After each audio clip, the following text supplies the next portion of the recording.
মধ্যপ্রাচ্যের যুদ্ধের উত্তাপে যখন বিশ্বের অন্যতম গুরুত্বপূর্ণ জলপথ হরমুজ কার্যত অচল, তখন ধ্বংসস্তূপে দাঁড়িয়ে নতুন স্বপ্ন দেখতে শুরু করেছে যুদ্ধবিধ্বস্ত দেশ সিরিয়া। যে দেশটি এক দশকের বেশি সময় ধরে গৃহযুদ্ধ, দারিদ্র্য আর আন্তর্জাতিক নিষেধাজ্ঞায় জর্জরিত ছিল, সেই দেশটি এখন মধ্যপ্রাচ্যের নতুন বাণিজ্য করিডর হওয়ার স্বপ্ন দেখছে। একসময় বিশ্বের বড় অংশের তেল রপ্তানি হতো হরমুজ প্রণালী দিয়ে, কিন্তু ২০২৬ সালের ইরান যুদ্ধ পরিস্থিতির কারণে সেই পথ বন্ধ হয়ে যেতেই পুরো অঞ্চলে তৈরি হয়েছে ভয়াবহ সংকট। তবে এখন সামনে আসছে সিরিয়ার ভৌগোলিক শক্তি।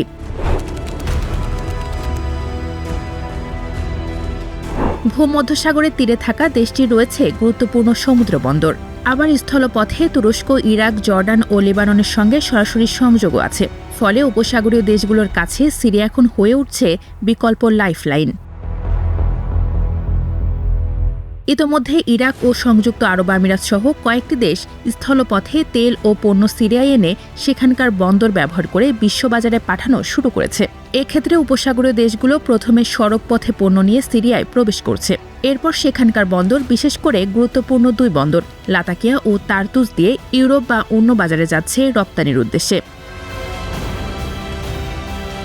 সিরিয়ার সীমান্ত ও শুল্ক কর্মকর্তা মাজেন আল্লৌস জানিয়েছেন, হরমুজ বন্ধ হওয়ার পর প্রায় প্রতিটি আঞ্চলিক দেশই সিরিয়ার বন্দর ব্যবহারের অনুমতি চাইছে। তাদের ধারণা, যুদ্ধ দীর্ঘ হলে বিকল্প রুট হিসেবে সিরিয়াকেই প্রস্তুত রাখতে হবে। তবে দ্য নিউ ইয়র্ক টাইমসের প্রতিবেদন বলছে, এই সুবর্ণ সুযোগ কাজে লাগাতে হলে সিরিয়াকে পাহাড়সম বাধা পার হতে হবে। প্রায় ১৪ বছরের গৃহযুদ্ধে সিরিয়ার রাস্তাঘাট, বন্দর, বিদ্যুৎ ব্যবস্থা সবকিছুই ধ্বংস হয়ে গেছে। দেশজুড়ে রয়েছে ভয়াবহ বিদ্যুৎ ও পানি সংকট। ২০২৪ সালে দীর্ঘদিনের শাসক বাশার আল আসাদের পতনের মধ্য দিয়ে গৃহযুদ্ধের সমাপ্তি ঘটলেও দেশটি এখনও পুরোপুরি ঘুরে দাঁড়াতে পারেনি। তবুও ইতিহাস যেন আবারও সিরিয়াকে নতুনভাবে ডাকছে।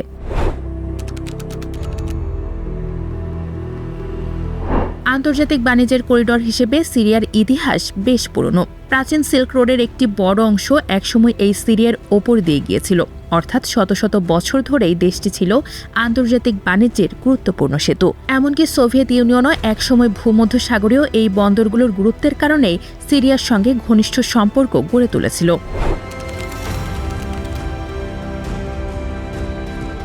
নিউ ইয়র্ক টাইমসের প্রতিবেদন বলছে, বন্দর ও রাস্তা ব্যবহারের মাধ্যমে সিরিয়া এখন ট্রানজিট ফি এবং বিভিন্ন চার্জ পাচ্ছে, যা তাদের রুগ্ন অর্থনীতিতে নতুন করে প্রাণ সঞ্চালন করছে।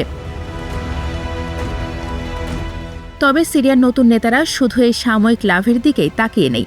তাদের লক্ষ্য আরও সুদূর প্রসারী। তারা অন্য দেশ ও বড় কোম্পানিগুলোকে এই বার্তা দিতে চাইছে, সিরিয়ার চমৎকার ভৌগোলিক অবস্থানের পুরোপুরি সুবিধা নিতে হলে সবার আগে এদেশের ভগ্নপ্রায় রাস্তাঘাট ও অবকাঠামো মেরামতে বিদেশি বিনিয়োগ নিয়ে আসতে হবে।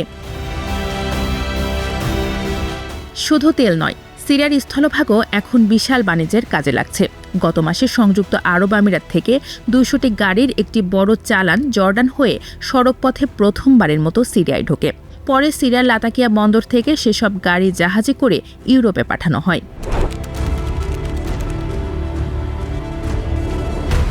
তবে সিরিয়ার জন্য বাস্তবতা এখনও কঠিন। বিশ্বব্যাংকের হিসাব অনুযায়ী সিরিয়াকে নতুন করে গড়ে তুলতে প্রয়োজন প্রায় $200 বিলিয়ন। এর মধ্যে শুধু রাস্তা, বিদ্যুৎ, পানি ও টেলিযোগাযোগ মেরামতেই লাগবে প্রায় $80 বিলিয়ন। এছাড়া যুক্তরাষ্ট্র অনেক নিষেধাজ্ঞা শিথিল করলেও সিরিয়া এখনও সন্ত্রাসী মদতদাতা রাষ্ট্রের তালিকায় রয়েছে। ফলে আন্তর্জাতিক ব্যাংকিং ব্যবস্থায় পুরোপুরি ফিরতে দেশটির এখনও বড় বাধার মুখে পড়তে হচ্ছে। রাজনৈতিক অস্থিরতাও উদ্বেগ বাড়াচ্ছে। নতুন সরকার গঠনের পরও সংসদের কার্যক্রম অনেকটাই স্থবির। বিশেষজ্ঞরা বলছেন, বড় বড় বিনিয়োগ ঘোষণার অনেকগুলোই শেষ পর্যন্ত বাস্তবায়ন নাও হতে পারে। তারপরও সিরিয়া থেমে নেই। তারা এই সুযোগটাকে কাজে লাগানোর চেষ্টা চালিয়ে যাচ্ছে। মধ্যপ্রাচ্যের এই অস্থির সময়ে সিরিয়া আবারও নিজেদের হারানো ভৌগোলিক গুরুত্ব ফিরে পাওয়ার সুযোগ পেয়েছে।